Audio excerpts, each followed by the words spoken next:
Jazz, Yes, kuya. Fiang, O, ikaw ang aatasan kong weekly task leader. okay, kuya. Go na go for you. Ang task letter ay nasa task room First time bakit nandun? at bubuksan mo ito sa aking tiyak. Makakapunta ka na ron. Thank you, kuya. Okay pa, kuya.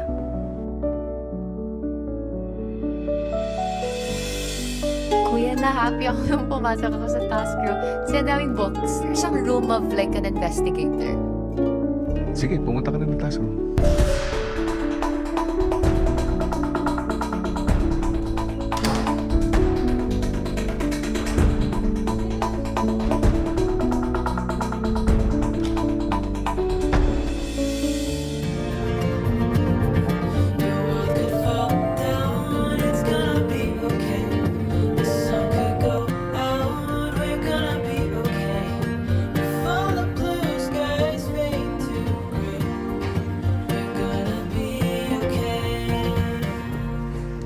What the heck is this?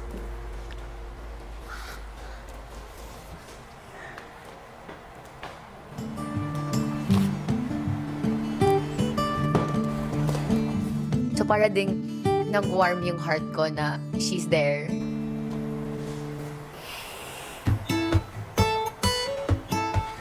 Napag-usapan kasi namin before ni Fiang na we're interested in like outer space or like different universe. Sorry, Fiang. UFO.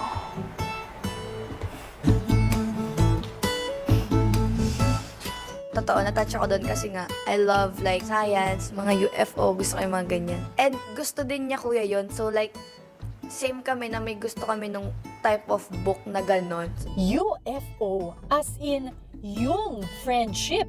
Okay?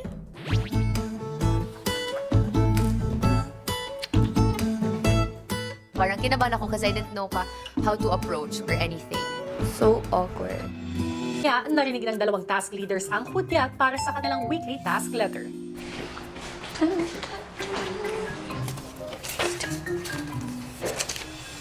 Housemates, para sa inyong ikasyam na weekly task na tatawagin kong tuloy-tulay, ay gagawa ang bawat grupo ng bahagi ng tulay na dapat magkadikit at magkatugma upang matawiran ng mga housemates sa dulo ng linggo.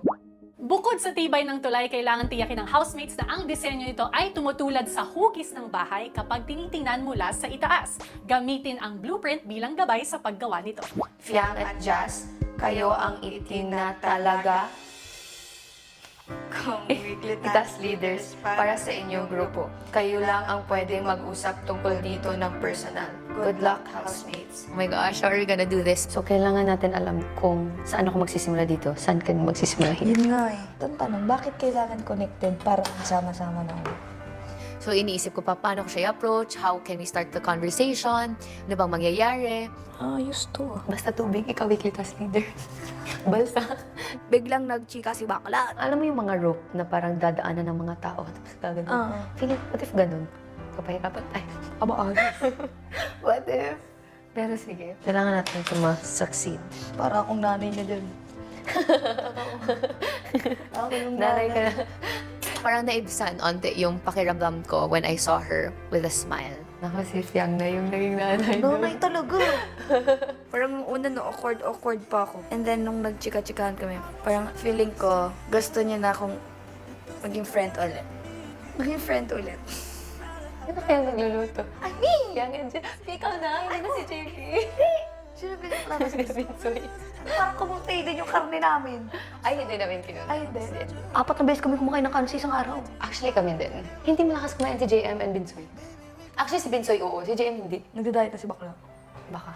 Si JP, ay, oo, hindi siya makapag-diet. Si JP. Kasi ang sasarap ng ulam namin. Pero grabe kayo sa sweets. Gulat kami. Ay, yung chocolate. Hindi yung chocolate. Ginagawa kasi namin siyang pancake. sabi ni JM, Fiang. Fiang to. Girls, mukhang na-enjoy nyo ng magkasama. Sige, hindi ko na muna kayo istorbohin. Pag ano na, or after lunch, lagi sila nagre-request na gawa ng merienda. Galing. Sorry, hindi na pabigat. Nanay na. Kasi tonight out, sobrang ulan. Best friend ko, Timba. Sino? Ako! Oh, grabe yung magamit ko yun. Grabe. As in, sabi, sinabi, Ano mo, anong night out niyo? Chika-chika kami. Yung dalawang anak mo baklo. sige. Tapos ini-imagine namin. What if kiss it? Uy! Grabe kayo! Grabe kayo! Tapos sabi ni Kai, I hope they did. oh, ito talaga si Kai tsaka si Ren. Sabi niya, huwag kayong magsabi, manifest niyo lang. Manifest natin. Love, nagsabay lang kami ng mag-vomit. After ko, siya naman. Ang bilis sa 30 minutes, oh. Pero yun na kuya, Okay na. usapan namin kuya. Meron na tayo. Nasa lounge. Kuya, we're done. To chika. Ay, thank you, kuya. Hindi mag-plan. Yun na yung plano namin, kuya. Yan yan, rope. Nag-catch up eh. Kaya makakabalik ka na sa loob. Bye-bye. Dito ka lang.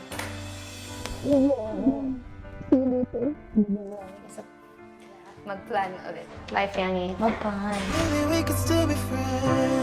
Gumaan naman yung pakiramdam ko ulit sa kanya. Like, parang walang halong kaplastikan or kaemehan. Gumaan talaga simula nung hinag niya ako.